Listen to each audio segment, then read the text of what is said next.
Everyone, welcome back to my channel. ಈ video especially first year engineering ಸ್ಟೂಡೆಂಟ್ಸ್ಗೆ ನಾನೆಲ್ಲ consequences face ಮಾಡ್ತಾ ಇದ್ದೀನಿ. ಮೇನ್ಲಿ ಸೆಕೆಂಡ್ ಇಯರಿಗೆ ಬಂದಮೇಲೆ ಇವೆಲ್ಲ ಮಾಡಬೇಕಾಗಿತ್ತು ಅಂತ ತುಂಬ ರಿಗ್ರೆಟ್ ಫೀಲ್ ಆಗ್ತಾಯಿದ್ದೀನಿ. ಈಗಲೂ ಫೀಲ್ ಆಗ್ತಾಯಿದ್ದೀನಿ. ಸೊ ನಿಮ್ಗಿನ್ನೂ ಟೈಮ್ ಇದೆ, ನಿಮಗಿನ್ನೂ ಫಸ್ಟ್ 1 ಸೆಮಿಸ್ಟರ್ ಆಫ್ ಟೈಮ್ ಇದೆ. ನೀವು ಈ ಮಿಸ್ಟೇಕ್ಸ್ನ ರಿಪೀಟ್ ಮಾಡಬೇಡಿ ಅಂತ ಹೇಳೋದಕ್ಕೆ ನಾನು ಎಕ್ಸ್ಪೀರಿಯನ್ಸಸ್ನ ನಾನು ಓವರಾಲ್ ಫಸ್ಟ್ ಇಯರ್ ನಾನು ಯಾವ ರೀತಿ ಯೋಚನೆ ಮಾಡಿದೆ, ಯಾವ ರೀತಿ ಮಿಸ್ಟೇಕ್ಸ್ ಮಾಡಿದೆ, ನೀವು ಅದನ್ನು ಮಾಡಬೇಡಿ ಅಂತ ಹೇಳ್ತಾ ಇದ್ದೀನಿ. ಸೊ ವಿಡಿಯೋ ಎಂಡವರೆಗೂ ನೋಡಿ, ಎಲ್ಲೂ ಸ್ಕಿಪ್ ಮಾಡಬೇಡಿ.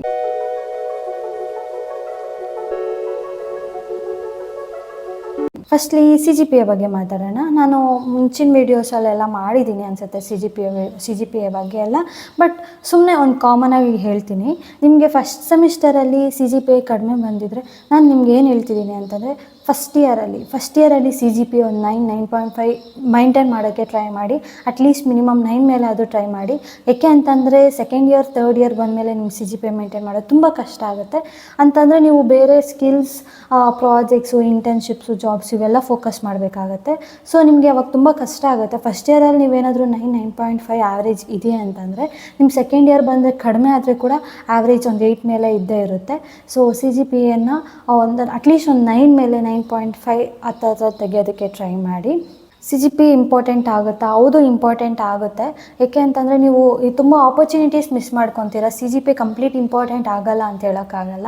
ಈಗ ನೀವು 7 ಮೇಲೆ CGPA ಇರೋರಿಗೆ ಮತ್ತು 8 ಮೇಲೆ CGPA ಇರೋರಿಗೆ ಕಂಪೇರ್ ಮಾಡಿದ್ರೆ, 8 ಮೇಲೆ ಇರೋ CGPA ಇರೋರಿಗೆ ತುಂಬ ಆಪರ್ಚುನಿಟೀಸ್ ಅನ್ನೋದು ಸಿಗುತ್ತೆ. ತುಂಬ ಕಂಪನೀಸ್ ಕಡೆಯಿಂದ ಆಪರ್ಚುನಿಟೀಸ್ ಸಿಗುತ್ತೆ. ಅದು 7 ಮೇಲೆ ಇದೆ, ಅವ್ರಿಗೆ ನಾಲೆಜ್ ಇದೆ, ಸ್ಕಿಲ್ಸ್ ಇದೆ, ಬಟ್ ನೀವು ತೋರಿಸ್ಕೊಳಕ್ಕಾಗಲ್ಲ. ಸೊ ಏನು ಮಾಡ್ತೀರಾ ಅಂತಂದರೆ, ನೀವು ಕಂಪ್ಲೀಟ್ ಬರೀ ಅಕಾಡೆಮಿಕ್ಸ್ ಈ ಥರ ಇದು ಮಾಡೋಕ್ಕೆ ಹೋಗಬೇಡಿ. CGPA ಅವಾಗವಾಗ ಇಂಟರ್ನಲ್ಸು, ಎಕ್ಸಾಮ್ಸು ಆ ಥರ ಬರ್ತಿರತ್ತಲ್ಲ, ಅದ್ರ ಕಡೆನೂ ಫೋಕಸ್ ಮಾಡಿ. ಮಿನಿಮಮ್ ಒಂದು 9 ಫಸ್ಟ್ ಇಯರಲ್ಲಿ ತೆಗಿಯೋಕ್ಕೆ ಟ್ರೈ ಮಾಡಿ. ಸೆಕೆಂಡ್ ಇಯರ್ ಬಂದಮೇಲೆ ಖಂಡಿತ ನಿಮಗೆ ಟೈಮ್ ಇರೋದಿಲ್ಲ. ಅದು ನಾನು ಎಕ್ಸ್ಪೀರಿಯನ್ಸ್ ಮೇಲೆ ಹೇಳ್ತಿದ್ದೀನಿ ನಿಮಗೆ. ಸೊ CGPA ಕಡೆ ಸ್ವಲ್ಪ ಕಾನ್ಸಂಟ್ರೇಟ್ ಮಾಡಿ. ಅಂದರೆ ಇಂಟರ್ನಲ್ಸ್ ಇದೆ ಅಂತ ಅಂದಮೇಲೆ, ಎಕ್ಸಾಮ್ಸ್ ಇದೆ, ಲ್ಯಾಬ್ ಇಂಟರ್ನಲ್ಸ್ ಇದೆ ಅಂತ ಅಂದಮೇಲೆ ನೆಗ್ಲೆಕ್ಟ್ ಮಾಡೋಕ್ಕೆ ಹೋಗಬೇಡಿ. ಅವತ್ತು ಓದ್ಕೋಬೇಡಿ. ಮತ್ತು ಈಗ ಹ್ಯಾಕಥಾನ್ಸ್ ಬಗ್ಗೆ ಮಾತಾಡೋಣ. ಏನಿದೆ ಹ್ಯಾಕಥಾನ್ಸ್ ಅಂತಂದರೆ, ನಿಮ್ಮನ್ನು ನೀವು ಪ್ರೂವ್ ಮಾಡ್ಕೋಬೋದು. ಅಲ್ಲಿ ನಿಮಗೆ ಏನು ಸ್ಕಿಲ್ಸ್ ಇದೆ, ಐಡಿಯಾಸ್ ಇದೆ, ನೀವು ತುಂಬ ಜನನ ಎಕ್ಸ್ಪ್ಲೋರ್ ಮಾಡ್ತೀರಾ. ಬೇರೆ ಸ್ಟೂಡೆಂಟ್ಸ್ ಆಗಲಿ, ಬೇರೆ ಕಾಲೇಜ್ ಆಗಲಿ, ಇಲ್ಲಾಂದರೆ ತುಂಬ ಗೆಸ್ಟ್ ಆಗಲಿ, ನೀವು ತುಂಬ ಕಡೆ ಎಕ್ಸ್ಪ್ಲೋರ್ ಮಾಡ್ತೀರಾ. ನಿಮಗೆ ಅದರಲ್ಲಿ ವಿನ್ ಆಗಿಲ್ಲ ಅಂದ್ರೂ ಪರವಾಗಿಲ್ಲ, ನಿಮ್ಗೆ ಐಡಿಯಾ ಅನ್ನೋದೊಂದು ಸಿಗುತ್ತೆ. ಬೇರೆಯವ್ರಿಗೆ ಯಾವ ಥರ ಇನೋವೇಟ್ ಮಾಡ್ತಿದ್ದಾರೆ, ಥಿಂಕ್ ಮಾಡ್ತಿದ್ದಾರೆ ಅನ್ನೋದು.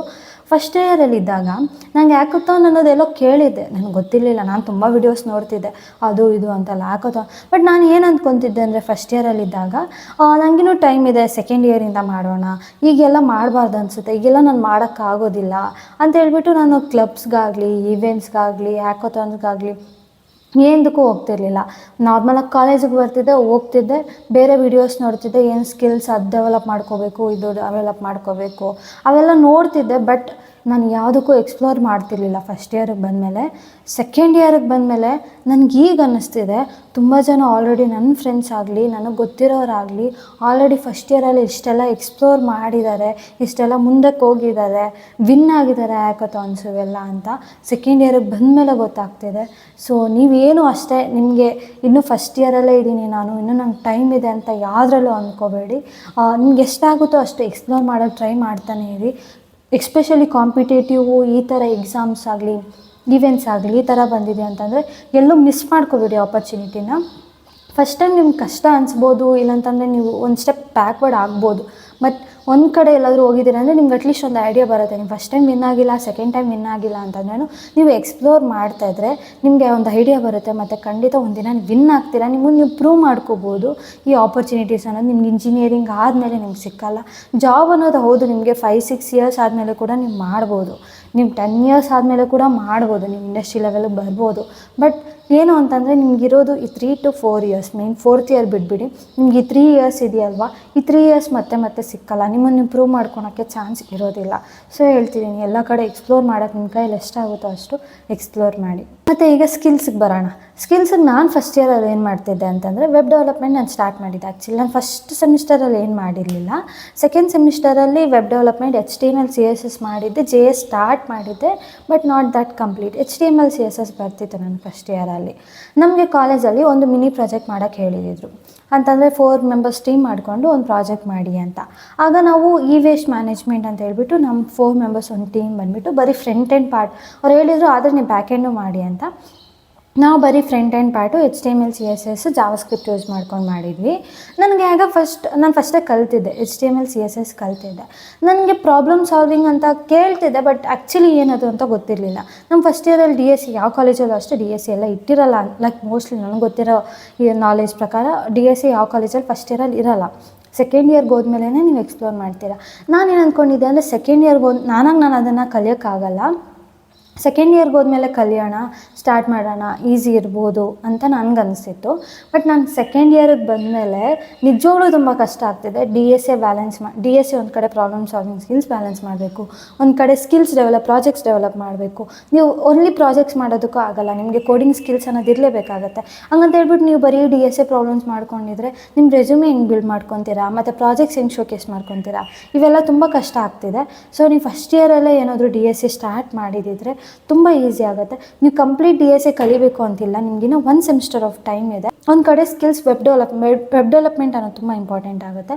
ಏಕೆ ಅಂತಂದರೆ ನೀವು ಯಾವ ಸೈಡಾದರೂ ಓದಲಿ, ನಿಮ್ಮ ಮಿನಿಮಮ್ ವೆಬ್ ಅಪ್ಲಿಕೇಶನ್ ಅನ್ನೋದು ಹೇಗೆ ಬಿಲ್ಡ್ ಮಾಡಬೇಕು ಅಂತ ಮಿನಿಮಮ್ ನಾಲೆಜ್ ಆದರೂ ಇರಬೇಕಾಗತ್ತೆ. ಅಟ್ಲೀಸ್ಟ್ ನೀವು front end part, back end ಇಲ್ಲ ಅಂತಂದರೆ front end part minimum web page ಹೆಂಗೆ ಕ್ರಿಯೇಟ್ ಮಾಡೋದು ಅನ್ನೋದು ನಿಮ್ಗೆ ನಾಲೆಜ್ ಇರಬೇಕಾಗತ್ತೆ. ನಾನು ನಿಮ್ಗೆ ಏನು ಹೇಳ್ತೀನಿ ಅಂತಂದರೆ ಫಸ್ಟ್ ಇಯರಲ್ಲಿ ವೆಬ್ ಡೆವಲಪ್ಮೆಂಟು DSA ಅನ್ನೋದು ಸ್ಟಾರ್ಟ್ ಮಾಡಿ. ನಾನು ಜಸ್ಟ್ ವೆಬ್ ಡೆವಲಪ್ಮೆಂಟ್ ಸ್ಟಾರ್ಟ್ ಮಾಡಿದ್ದೆ. DSA ಈಗ ನನಗೆ ಕಷ್ಟ ಆಗ್ತಿದೆ. ಆ್ಯಕ್ಚುಲಿ ನಾನು ಮಿನಿಮಮ್ 45 ಮಿನಿಟ್ಸ್ 1 ಅವರ್ ತೊಗೊತಿದ್ದೀನಿ ಒಂದು ಪ್ರಾಬ್ಲಮ್ ಸಾಲ್ವ್ ಮಾಡೋದಕ್ಕೆ. ಈ ಥರ ಆದರೆ ತುಂಬ ಕಷ್ಟ ಆಗುತ್ತೆ. ಫಸ್ಟ್ ಇಯರಲ್ಲಿ ನೀವೇನು ಮಾಡ್ತೀನಿ ಅಂದರೆ ಯಾವುದೋ ಒಂದು ಪ್ರೋಗ್ರಾಮಿಂಗ್ ಲ್ಯಾಂಗ್ವೇಜ್ ಪರ್ಫೆಕ್ಟ್ ಆಗಿಬಿಟ್ಟು DSAನ ಸ್ಟಾರ್ಟ್ ಮಾಡಿ. ನಿಮಗೆ ಎಷ್ಟು ಬೇಗನೆ ಆಗುತ್ತೋ ಅಷ್ಟು ಬೇಗನೆ ಸ್ಟಾರ್ಟ್ ಮಾಡಿ. ಪ್ರಾಬ್ಲಮ್ಸ್ನ ಅರೇಸ್, ಸ್ಟ್ರಿಂಗ್ಸ್, ಲೂಪ್ಸ್ ಈ ಥರ ಮಿನಿಮಮ್ ಬೇಸಿಕ್ ಫೌಂಡೇಶನ್ಸ್ ಟೈಪ್ಸ್ ಇರೋವಂಥ ಪ್ರಾಬ್ಲಮ್ಸ್ನ ಸಾಲ್ವ್ ಮಾಡಿದ್ರೆ ಮತ್ತು ನಿಮ್ಮ ಸೆಕೆಂಡ್ ಇಯರಿಗೆ ಬಂದಮೇಲೆ ಕಾಲೇಜಲ್ಲೂ ಹೇಳ್ಕೊಡ್ತಾರೆ. ಅವಾಗ ನಿಮ್ಗೆ ಅಷ್ಟೊಂದು ಬರ್ಡನ್ ಆಗೋಲ್ಲ. ನಿಮ್ಮ ಬೇಸಿಕ್ಸ್ ಎಲ್ಲ ಗೊತ್ತಿರೋದ್ರಿಂದ ನೀವು ಡೈರೆಕ್ಟಾಗಿ ಅಡ್ವಾನ್ಸ್ ಡೇಟಾ ಸ್ಟ್ರಕ್ಚರ್ಸ್ನ ಶಿಫ್ಟ್ ಆಗ್ಬೋದು, ನೀವು ಪ್ರಾಕ್ಟೀಸ್ ಮಾಡ್ಕೋಬೋದಾಗುತ್ತೆ. ಸೊ ನಿಮ್ಗೆ ಅಷ್ಟೊಂದು ಕಷ್ಟ ಆಗೋಲ್ಲ. ಸೊ ಫಸ್ಟ್ ಇಯರಲ್ಲಿ ನೀವು ವೆಬ್ ಡೆವಲಪ್ಮೆಂಟ ಮತ್ತು DSAನ ಸ್ಟಾರ್ಟ್ ಮಾಡಿ. ನೀವು ಆಲ್ರೆಡಿ ಫಸ್ಟ್ ಇಯರಿಂದ DSA ಸ್ಟಾರ್ಟ್ ಮಾಡಿದ್ದೀರಾ, ಮತ್ತು web development back end projects ಎಲ್ಲ ಬಿಲ್ಡ್ ಮಾಡ್ತಿದ್ದೀರಾ, ನೀವು ಎಕ್ಸ್ಪ್ಲೋರ್ ಮಾಡ್ಕೊತಿದ್ದೀರಾ ಅಂತಂದರೆ you are in the right path ಅಂತ ಹೇಳ್ತಿದ್ದೀನಿ. ಇದೇ ಥರ ಕಂಟಿನ್ಯೂ ಮಾಡ್ತಾ ಹೋಗಿ. ಸಿಂಪಲ್ ಪ್ರಾಜೆಕ್ಟ್ಸ್ ಅನ್ನೋದು ಬಿಲ್ಡ್ ಮಾಡ್ತೀರಿ, ಡೈರೆಕ್ಟ್ ಕಾಪಿ ಪೇಸ್ಟ್ ಅಂತ ಮಾಡೋಕ್ಕೆ ಹೋಗಬೇಡಿ. ಏಕೆ ಅಂತಂದರೆ ಅದು ನಿಮಗೆ ಸರಿ ಅನ್ಸಲ್ಲ. ಬೇಕಾದ್ರೆ ನೋಡಿ, ನೀವು ಒಂದು ಪ್ರಾಜೆಕ್ಟ್ನ ಬಿಲ್ಡ್ ಮಾಡ್ತಿದ್ದೀರಾ ಅಂತಂದರೆ ಅದರಲ್ಲಿರೋ ಹ್ಯಾಪಿನೆಸ್ ಬೇರೆ, ಅದರಲ್ಲಿರೋ ನಿಮಗೆ ನಾಲೆಜ್ ಏನು ಬರುತ್ತೋ ನೋಡಿ ಅದನ್ನು ಅಲ್ಲಿ ಮಾಡ್ತೀರಾ. ಯಾವುದೋ ಕಾಪಿ ಪೇಸ್ಟ್, ಯಾವುದೋ ಗಿಟಬಿಂದ ತೊಗೊಂಬಂದು ಕಾಪಿ ಪೇಸ್ಟ್ ಮಾಡಿ ChatGPTಯಿಂದ ಮಾಡ್ತೀರಾ ಅಂತಂದರೆ ಅದು ನಿಮ್ಮ ನಾಲೆಜ್ ಡೆವಲಪ್ ಆಗಲ್ಲ ಆ್ಯಕ್ಚುಲಿ ಅಲ್ಲಿ. ಸೊ ನೀವು ಡೆವಲಪ್ ಮಾಡೋಕ್ಕೆ ಸ್ಟಾರ್ಟ್ ಮಾಡಿ, ಪ್ರಾಜೆಕ್ಟ್ಸ್ನ ಬಿಲ್ಡ್ ಮಾಡೋಕ್ಕೆ ಸ್ಟಾರ್ಟ್ ಮಾಡಿ. ಸ್ಮಾಲ್ ಪ್ರಾಜೆಕ್ಟ್ಸಿಂದ ಒಂದು ಅಡ್ವಾನ್ಸ್ ಲೆವೆಲ್ಗೆ ಹೋಗಿ. ಡೈರೆಕ್ಟಾಗಿ ಅಡ್ವಾನ್ಸ್ಗೆ ಹೋಗಬೇಡಿ, ನಿಮಗೂ ಕಷ್ಟ ಆಗುತ್ತೆ ಮತ್ತು ನೀವು ಗಿವ್ ಅಪ್ ಮಾಡೋಕ್ಕೆ ಟ್ರೈ ಮಾಡ್ತೀರಾ. ಸೊ ಸ್ಮಾಲ್ ಮಾಡ್ಕೊತ ಹೋಗಿ. ಮತ್ತು ನೆಕ್ಸ್ಟ್ ಏನು ಹೇಳ್ತೀನಿ ಅಂತಂದರೆ ಕಂಪೇರ್ ಮಾಡೋಕ್ಕೆ ಹೋಗಬೇಡಿ. ಒಬ್ರಿಗಿದ್ದಂಗೆ ಒಬ್ರಿಗಿರೋ IQ ಇನ್ನೊಬ್ರಿಗಿರಲ್ಲ, ಒಬ್ರಿಗಿರೋ ನಾಲೆಜ್ ಇನ್ನೊಬ್ರಿಗಿರಲ್ಲ, ಒಬ್ಬರ ಬ್ಯಾಕ್ಗ್ರೌಂಡ್ ಇನ್ನೊಬ್ರಿಗಿರಲ್ಲ.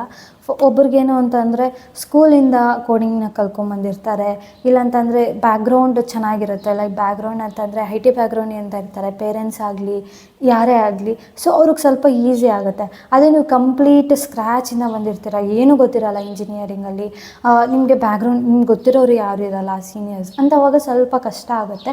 ಸೊ ನೀವು ಅವ್ರನ್ನ ಕಂಪೇರ್ ಮಾಡಿಕೊಂಡು ನಿಮ್ಮನ್ನು ಡೌನ್ ಮಾಡ್ಕೊಳಕ್ಕೆ ಹೋಗ್ತೀರಾ. ಹೇಳ್ತಾರಲ್ವ, don't compare someone's 20th chapter to the first chapter of yours ಅಂತ. ಅವ್ರು ತುಂಬ ಮುಂದೆ ಹೋಗಿರ್ತಾರೆ, ಬಟ್ ಪರವಾಗಿಲ್ಲ. ನೀವು ಅವ್ರನ್ನ ಕಂಪೇರ್ ಮಾಡಿಕೊಂಡೆ ನೀವೇನಾಗ್ತೀರಾ ಅಂತಂದರೆ ನೀವು ಇನ್ನೂ ಮುಂದೆ ಹೋಗ್ತಿರ್ತೀರ, ಬಟ್ ಅದನ್ನು ಸ್ಟಾಪ್ ಮಾಡೋ ಥರ ಆಗುತ್ತೆ. ಸೊ ಆ ಥರ ಮಾಡ್ಕೊಳಕ್ಕೆ ಹೋಗಬೇಡಿ. ನೀವು ಫಸ್ಟ್ ಏನು ಮಾಡ್ತಿದ್ದೀರಾ, ಇವಾಗ ಏನು ಮಾಡ್ತಿದ್ದೀರಾ ಅದನ್ನು ಕಂಪೇರ್ ಮಾಡ್ಕೊತಾ ಹೋಗಿ. ಆ್ಯಕ್ಚುಲಿ ನಾನು ತುಂಬ ಕಂಪೇರ್ ಮಾಡ್ಕೊತೀನಿ ಬೇರೆಯವ್ರನ್ನ ನೋಡಿಕೊಂಡು. ಅದನ್ನ ಮಾಡೋಕ್ಕೆ ಹೋಗಬೇಡಿ. ಅದು ನೀವು ಮಾಡಿದ್ದೀರ ಅಂತಂದರೆ ನೀವು ಅಲ್ಲೇ ಇದ್ದೋಗ್ತೀರಾ, ಮುಂದೆ ಹೋಗೋದಕ್ಕೆ ಆಗೋದಿಲ್ಲ. ಪ್ರಾಪರ್ ಗೋಲ್ಸ್ನ ಸೆಟ್ ಮಾಡ್ಕೊಳ್ಳಿ. ದಿನಕ್ಕೆ ನಾನು ಇಷ್ಟು ಮಾಡಬೇಕಾ, ಇಷ್ಟು ಮಾಡಿದ್ದೀನಿ, then it's okay, then you are done. ನೀವು ಕರೆಕ್ಟಾಗಿ ಮಾಡ್ತಿದ್ದೀರಾ. ನೀವು 1 ವೀಕ್ ಗೋಲ್ ಪ್ರಾಕ್ಟೀಸ್ ಮಾಡ್ತಿದ್ದೀರಾ, ಹೋಗಲಿ 1 ವೀಕಲ್ಲಿ ನಾನು ಎಷ್ಟೊಂದು ಮಾಡಬೇಕು ಅಂದ್ಕೊಂಡಿದ್ದೀರಾ, ಮಾಡಿ, ಪರವಾಗಿಲ್ಲ.